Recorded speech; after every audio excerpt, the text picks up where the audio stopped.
So Microsoft recently had yet another round of mass layoffs, this time with some really heart-wrenching closers like Arcane Austin, who worked on beloved titles like Prey, as well as the shuttering of Tango Gameworks, who put out the much-beloved Hi-Fi Rush at the beginning of last year, which I still honestly think deserved to at least get nominated for Game of the Year at more places. And frankly, I've long since gotten tired of hearing nothing out of Microsoft about how they're laying off record numbers of people. It feels like they've done nothing but lay off thousands of developers ever since they've acquired these huge companies like Bethesda and Activision, and I just don't see how in this era where one of their biggest problems is having such a massive drought of good content for their consoles, how having less talent at their disposal is supposed to somehow improve the situation.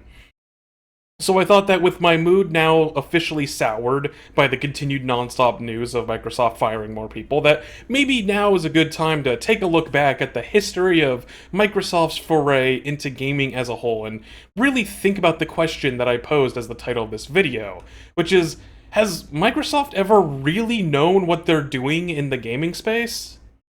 So let's start at the beginning, way back when in 2001 with the original Xbox. So I'll fully admit that they did do a few things right with this original console. Sega was very obviously floundering in the market at the time, and I think most people could see the writing on the wall that there was about to be a big hole in the market. So Xbox saw that opportunity and jumped in to fill that hole. And the console itself really isn't that terrible. It was the first console to feature a hard drive so that it didn't require the use of memory cards, and it supported an Ethernet connection, which helped them really get a good foothold in the online gaming space. It honestly was pretty forward thinking, all things considered, although it definitely was not without its faults. Like, it could technically support playing DVDs like the PS2 did, but it also required you to buy this like extra kit just to be able to use a remote to actually control the playback, which seems incredibly weird and short-sighted, especially when the PS2 could also play DVDs and had no such drawbacks by just letting you control the DVD with your controller. But speaking of the controller, I mean, do I even need to explain the problems with the Duke? I mean, just look at this thing.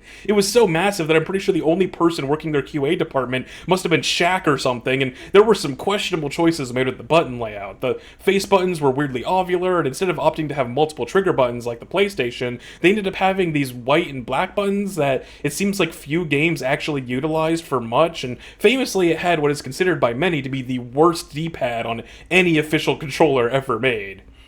But, you know, I really shouldn't focus that much on the hardware. Arguably, what matters far more than hardware is the software. Like, what games came out for the console? Well, you probably know the game I'm going to mention first, because Halo was one of the most influential games of the early 2000s. Every major first-person shooter that came out for years and years was dubbed either a Halo clone or a Halo killer, because that was the measuring stick that every other shooter was compared to at the time. It really cannot be overstated how insanely huge Halo was for both Microsoft and gaming as a whole. But, at the same time, let's not pretend that Microsoft was the reason why Halo did so well. Bungie was already hard at work on Halo for years, and Microsoft just kind of bought them midway through development and turned their game into a launch title for their console. It's incredibly easy to imagine an alternate universe where that deal never happened, or maybe they just bought a different studio instead, and Halo ended up primarily being a PC game like Half-Life, or at the very least a multi-platform title. And I just have to speculate, like, in this world where Halo isn't the killer app for the Xbox, what else did Microsoft really bring to the table to draw people to their console? Like, don't get me wrong, I'm sure you guys bought plenty of games on your Xbox back in the day, but my point is that Halo was the main reason why most anyone even bought an Xbox in the first place. A lot of games like Morrowind and Soul Calibur and whatnot that were on the Xbox were also available on PC or other consoles, so I don't know if they'd really draw people to the Xbox specifically, more than just being a nice bonus after you get tired of playing Halo. And when you look at actual exclusives beyond Halo, like, what was there really to push consoles out the door? Like, yeah, Fable 1 was popular, but is it really a system seller like Halo was? You know, like Shenmue? Blink's the Time Sweeper? Drake in the 99 draft, you know, and like maybe that seems unfair. Like, obviously, any console would do worse if you remove their biggest IP, but the point I'm getting at is that Xbox at the time feels a lot more dependent on that singular Halo IP than its competition, at least in my opinion. Like, if you took away Zelda from Nintendo, they would still have huge franchises with Mario and its various offshoots, plus other franchises like Kirby and Metroid and Pokemon that are all huge in their own right, and PlayStation had their own set of solid mascots between Ratchet and Clank, Spyro, God of War, and so on. But the Xbox was Halo, and I feel like anyone who's anyone only bought other games for the Xbox after buying the console to play Halo. And I feel like if Microsoft hadn't gotten so insanely lucky with just picking the right studio with the right game to sell their console, then I'm not entirely certain that they would have even made it to the next generation. But speaking of those future generations, let's move on to the 360. And the 360 is an interesting console because in many ways I feel like they simultaneously did a lot more things right when compared to the original Xbox, while also getting absurdly lucky due to the circumstances of the time.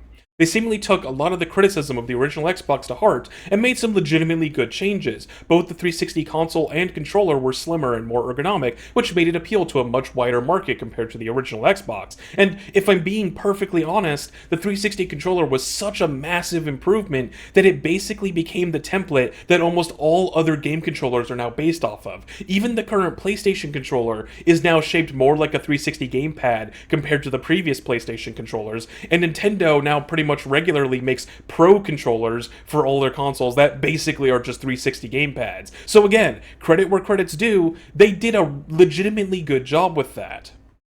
But when looking at the generation as a whole, I have to say that I feel like Xbox kinda coasted their way to success in the 360 generation, especially when you take into account what was going on with all the other consoles. When you look at the Wii, this was the era that Nintendo really started to just go off in their own direction entirely. The Wii was significantly less powerful than other consoles, so a lot of high-end multi-platform titles just never made their way to the Wii despite how well it sold. And with the motion control gimmick, that meant that most studios that were trying to focus on the Wii ended up doing something that was completely different over there. So while the Wii did sell insanely well and outsold every other console that generation, it was also clearly appealing to a very different market, which mostly left the primary, hardcore gamer market to battle over the 360 and the PS3. But then if you look at the PS3, well, I think that the biggest thing that people remember from the PS3 launch was 599 US dollars, $659 Canadian. Yeah, the PS3 kinda cost an insane amount at launch, which meant that most people's default option, just based on price alone, would have been the 360. The PS3 also had some weird hardware issues going on as well. Like, from what I can find, it was technically the strongest console of the generation, but it wasn't by a huge amount, and it was mostly due to a very arcane cell processor design that, while powerful, was also apparently really difficult to code for, according to many developers. So, actually optimizing games to utilize the full power of the PS3 often just didn't happen, at least not without a few patches down the line or until far later in the console generation. So as a result, much of the 7th generation of consoles had multi-platform titles just running better on the 360 because it was just normal and easier to develop for. So as such, a lot of developers would end up developing primarily for the Xbox, even without exclusivity deals, simply because of what was going on at the time. It was kind of the perfect storm for Microsoft. Like, you could not ask for a more ideal circumstance to launch your console into, and that led to them getting tons and tons of games without them really even trying. So literally all they had to do to succeed at this generation of consoles was to not have the Xbox literally fall apart at the seams.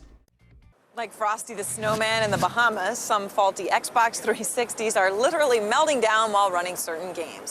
Ah, the red rings of doom signal that your Xbox 360 is fried. Microsoft hasn't specified the cause, but users say the console's cooling system just can't take the heat of a lot of play.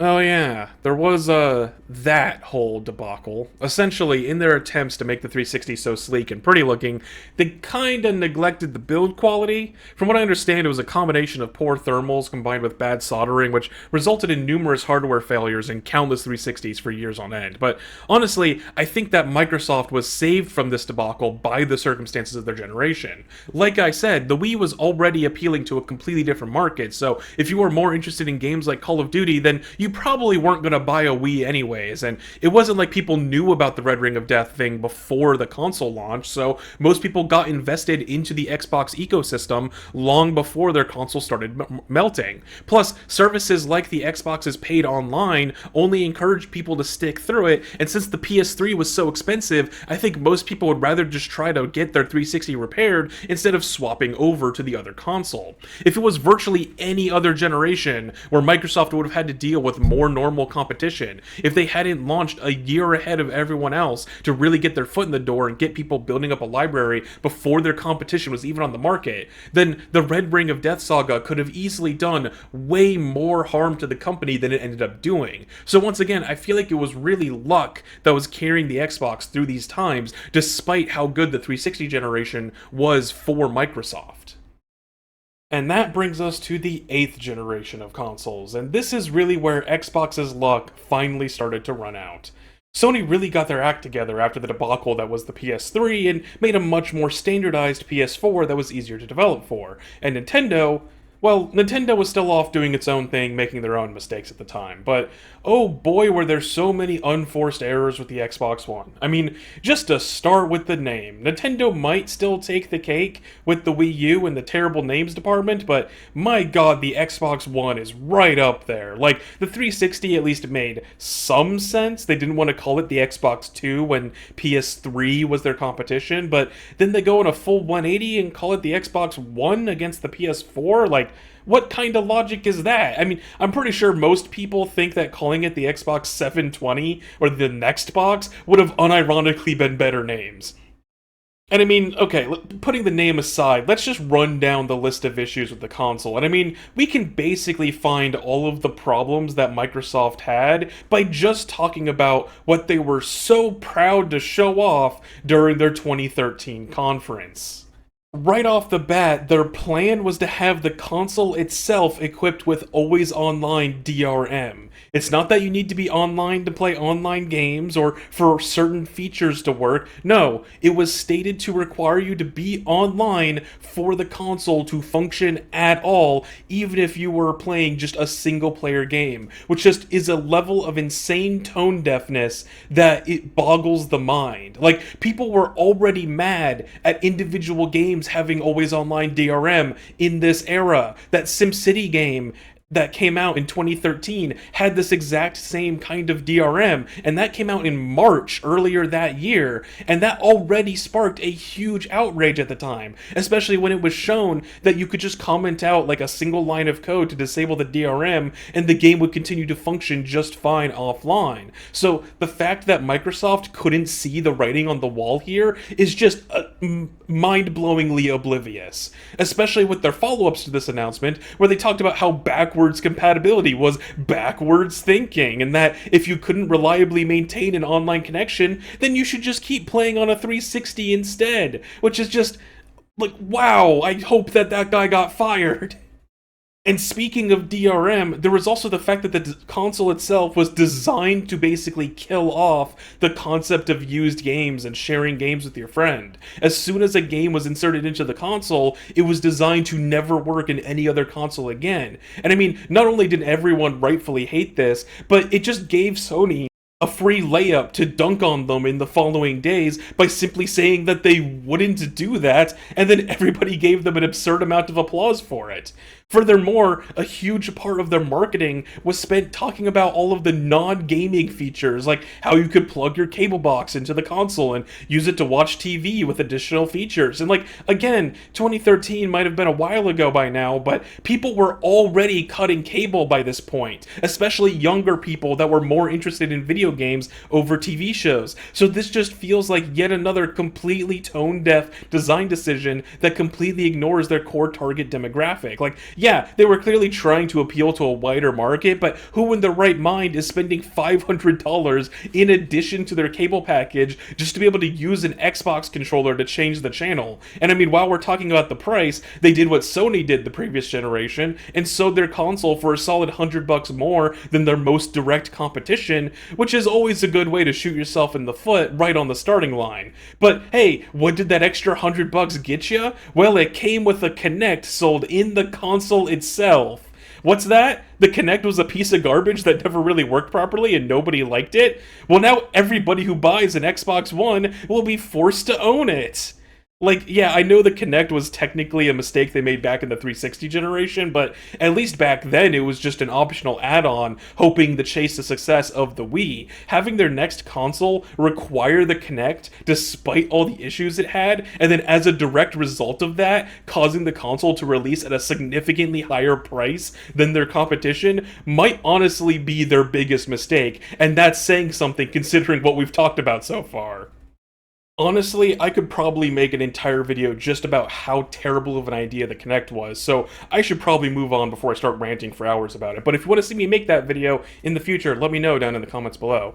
But yeah, as a consequence of all of these terrible decisions they were making, combined with Sony getting their act together with a more normal console, they essentially lost all of the momentum and advantages that they had from the 360 generation. They no longer had the benefit of being the default option that most developers are making game for, so multi-platform titles often ended up doing better on the PS4 if only because it was cheaper to buy. And there wasn't nearly as many exclusive games on the console because developers just lacked any real incentive to make them. So the only noteworthy exclusives left were mostly just what Microsoft hired people directly to make. And like something I saw pointed out a couple times while looking back on this, is that most of the Xbox One's exclusives were announced at that initial press conference. You know, you got Forza, Halo, Sunset Overdrive, etc. But of course, another problem is that PC gaming only continued to grow over time by this era, so more and more people were opting to just get a gaming PC. And so exclusives that are only exclusive from other consoles and not PC were becoming less and less valuable to a console as PC became more and more of a legitimate competitor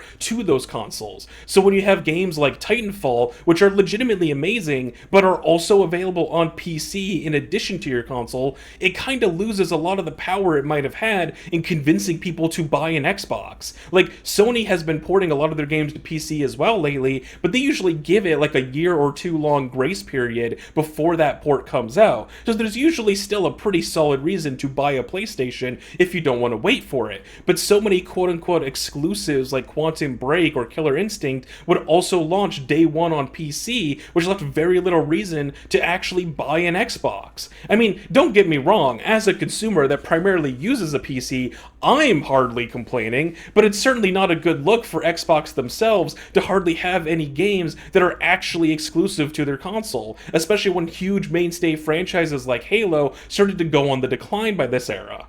And frankly, I think this one press conference in 2013 can probably be attributed to the main reason why the Xbox One utterly failed in comparison to its competition. At least problems like the 360's Red Ring of Death issues were obviously accidental, and issues like the ergonomics of the original Xbox controller probably just needed a little bit more testing in more markets. But they were proud of the decisions they were making in 2013, which ironically enough meant that it was a lot harder to solve these problems than the legitimate mistakes they made in earlier generations. Because when you're making such massive brain-dead mistakes like these, it becomes clear that the people running the show have absolutely no idea what they're doing. Even when they did eventually stop bundling the Kinect and remove the always-online DRM in response to the backlash, people just didn't want to even associate with the console anymore. The damage was done, and they were just unable to recover for an entire generation, selling less than half of what the PS4 did.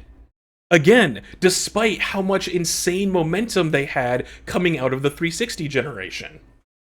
But yeah, that pretty much brings us to the modern era with the Xbox Series X and S, and honestly it still feels like they're recovering from 2013, though at least they didn't bundle in a Kinect this time. But they still are dealing with a lot of issues with things like not having a decent library of exclusives to actually give people a reason to buy the console. So the Xbox is still trailing way behind Sony and Nintendo, and their recent strategy seems to be to just keep buying studios to hopefully have them make games for Xbox, only to then close them down when it inevitably goes wrong because they clearly don't know how to actually manage game production.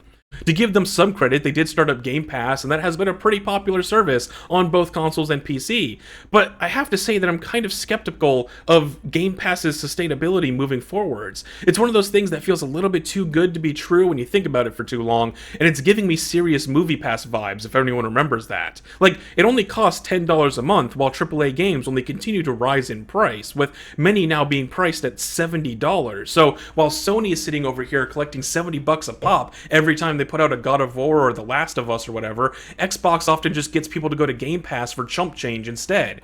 And it just makes sense. Like, why would I pay $60 to be disappointed by Starfield when I could just pay $10 instead? It's hard to argue with getting that much disappointment per dollar. And as long as I keep playing at least 1 or 2 games a year, I can easily get my money's worth out of the service, even if I go multiple months without touching it at all. Like, I'm looking at these numbers and the math just ain't mathin'. And like I said at the start, we just saw the closure of Tango Gameworks, who just put out what was easily Microsoft's best game of 2023 with Hi-Fi Rush. And I have a sneaking suspicion that it was due to Game Pass cannibalizing their own sales. Even if they get tons of new subscribers with these games are so expensive that those subs need to last for months and months to actually make up the money afterwards. And even then, those sub fees are likely getting split between a number of different games that people are playing when they sign up. So chances are that despite Hi-Fi Rush being a critical darling that everyone loved, Xbox probably didn't make that much money off of it through no fault of the developers or the game itself. And yet, it's those developers that are having to pay the price for Xbox's mistakes.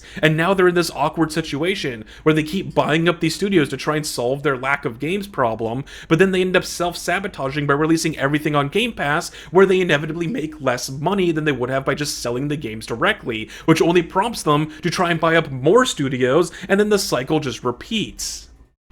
So yeah, now that we've done this big overview of the general history of Xbox, I really feel like software has always been the big sticking point for them. Like I said at the beginning, I think that they really lucked out with buying the right studio for the Xbox and getting Halo as a major system seller to get their foot in the door. And then with the 360 generation, they basically didn't have to try at all to get people to make games for their console, thanks to what was going on with the Wii and the PS3 of the time. But as soon as they didn't have Bungie and the crutch of Halo propping them up anymore, and they entered a generation where they were no longer the default choice due to circumstance, their lack of experience in managing actual games development really came to the forefront, and that is something that I think they still haven't managed to figure out over a decade later, and they're really paying for it. And I mean that quite literally, as they seemingly just keep trying to throw money at the problem in the hopes that if they buy enough studios, it'll magically fix everything. And to be fair, I'm not saying that Microsoft is specifically ruining these studios. Really, more the opposite seems to be the problem. A lot of developers that work under Microsoft now have commented that they're actually pretty hands-off and often let developers keep doing what they're doing.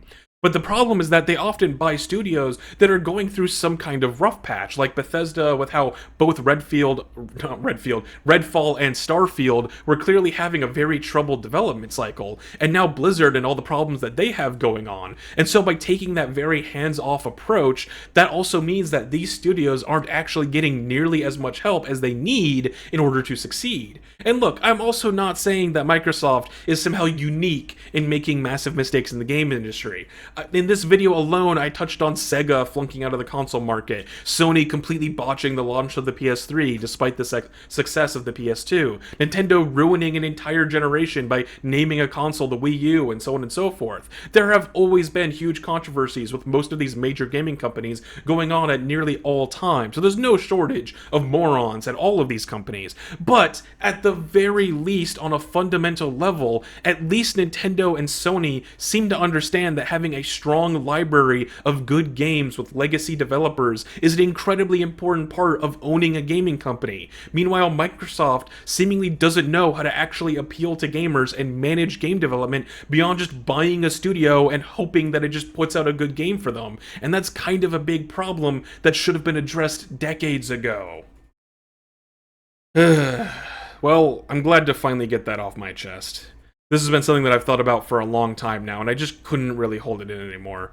And I'm curious what you guys have to say about this. As always, I'm happy to continue the conversation down in the comments below. I have a feeling that I'll probably have made a few Xbox fanboys mad with this one, but hey, if you guys have some legitimate counterpoints, then I'd be glad to hear them. And if you agree with what I had to say today, then by all means, I'm curious if there's anything else you think Microsoft could be doing better with the Xbox brand. And if you liked what you saw, remember to leave me a like, and if you want to see me make more videos like this, make sure to subscribe and ring the bell so that you can get notified of when I make more videos like this in the future. But for now, thank you all for watching, and I hope to see you all in the next one.